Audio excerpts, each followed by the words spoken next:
خدا کے زندہ اور پاک کلام میں سے گنتی کی کتاب اس کا 23واں باب۔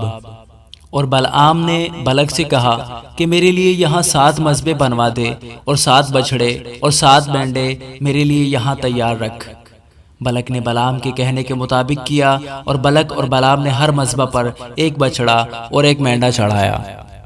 پھر بلعام نے بلق سے کہا، تو اپنی سوختنی قربانی کے پاس کھڑا رہے اور میں جاتا ہوں، ممکن ہے کہ خداوند مجھ سے ملاقات کرنے کو آئے، سو جو کچھ وہ مجھ پر ظاہر کرے گا میں تجھے بتاؤں گا۔ اور وہ ایک برہنہ پہاڑی پر چلا گیا اور خدا بلعام سے ملا۔ اس نے ان سے کہا، میں نے 7 مذبح تیار کیے ہیں اور ان پر ایک ایک بچڑا اور ایک ایک مینڈا چڑھایا ہے۔ تب خداوند نے ایک بات بلعام کے منہ میں ڈالی اور کہا کہ بلق کے پاس لوٹ جا اور یوں کہنا۔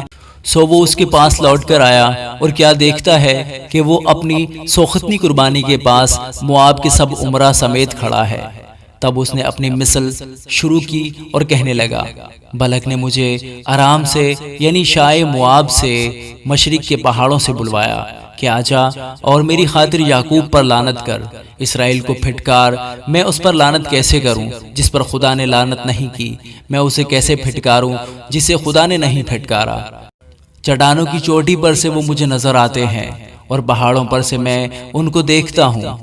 دیکھ، یہ وہ قوم ہے جو اکیلی بسی رہے گی اور دوسری قوموں کے ساتھ مل کر اس کا شمار نہ ہوگا۔ یعقوب کے گرد کے ذروں کو کون گن سکتا ہے؟ اور بنی اسرائیل کی چوتھائی کو کون شمار کر سکتا ہے؟ کاش میں صادقوں کی موت مروں اور میری عاقبت بھی انہی کی مانند ہو۔ تب بلق نے بلعام سے کہا، یہ تو نے مجھ سے کیا کیا؟ میں نے تجھے بلوایا تاکہ تو میرے دشمنوں پر لعنت کرے، اور تو نے ان کو برکت ہی برکت دی۔ اس نے جواب دیا اور کہا، کیا میں اسی بات کا خیال نہ کروں جو خداوند میرے منہ میں ڈالے؟ پھر بلق نے اس سے کہا، اب میرے ساتھ دوسری جگہ چل جہاں سے تو ان کو دیکھ بھی سکے گا۔ وہ سب کے سب تو تجھے نہیں دکھائی دیں گے، پر جو دور دور پڑے ہیں ان کو دیکھ لے گا۔ پھر تو وہاں سے میری خاطر ان پر لعنت کرنا۔ سو وہ اسے پسگا کی چوٹی پر جہاں صوفیم کا میدان ہے لے گیا۔ وہیں اس نے 7 مذبح بنائے، ہر مذبح پر ایک بچھڑا اور ایک مینڈا چڑھایا۔ تب اس نے بلق سے کہا کہ تو یہاں اپنی سوختنی قربانی کے پاس ٹھہرا رہے، جبکہ میں جا کر خداوند سے مل کر آؤں۔ اور خداوند بلعام سے ملا، اور اس نے اس کے منہ میں ایک بات ڈالی اور کہا، بلق کے پاس لوٹ جا اور یوں کہنا۔ اور جب وہ اس کے پاس لوٹا تو کیا دیکھتا ہے کہ وہ اپنی سوختنی قربانی کے پاس مواب کے امراء سمیت کھڑا ہے۔ تب بلق نے اس سے پوچھا، خداوند نے کیا کہا ہے؟ تب اس نے اپنی مثل شروع کی اور کہنے لگا، اٹھ اے بلق اور سن، اے صفور کے بیٹے میری باتوں پر کان لگا۔ خدا انسان نہیں کہ جھوٹ بولے، اور نہ وہ آدم زاد ہے کہ اپنا ارادہ بدلے۔ کیا جو کچھ اس نے کہا اسے نہ کرے، یا جو فرمایا ہے اسے پورا نہ کرے؟ دیکھ، مجھے تو برکت دینے کا حکم ملا ہے، اس نے برکت دی ہے اور میں اسے پلٹ نہیں سکتا۔ وہ یعقوب میں بدی نہیں پاتا اور نہ اسرائیل میں کوئی خرابی دیکھتا ہے۔ خداوند ان کا خدا اس کے ساتھ ہے، خداوند اس کا خدا اس کے ساتھ ہے، اور بادشاہ کسی للکار ان لوگوں کے بیچ میں ہے۔ خدا ان کو مصر سے نکال کر لیے آ رہا ہے، ان میں جنگلی سانڈ کی سی طاقت ہے۔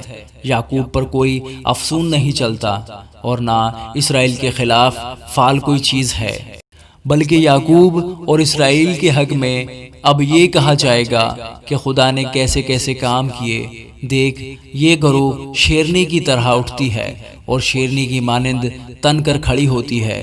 وہ اب نہیں لیٹنے کی جب تک شکار نہ کھا لے اور مقتولوں کا خون نہ پی لے۔ تب بلق نے بلعام سے کہا، نہ تو ان پر لعنت ہی کر اور نہ ان کو برکت ہی دے۔ بلعام نے جواب دیا اور بلق سے کہا، کیا میں نے تجھ سے نہیں کہا کہ جو کچھ خداوند کہے وہی مجھے کرنا پڑے گا؟ تب بلق نے بلعام سے کہا، اچھا آ، میں تجھ کو ایک اور جگہ لے جاؤں، شاید خدا کو پسند آئے کہ تو میری خاطر وہاں سے ان پر لعنت کرے۔ تب بلق بلعام کو فغور کی چوٹی پر جہاں سے یشیمون نظر آتا ہے لے گیا۔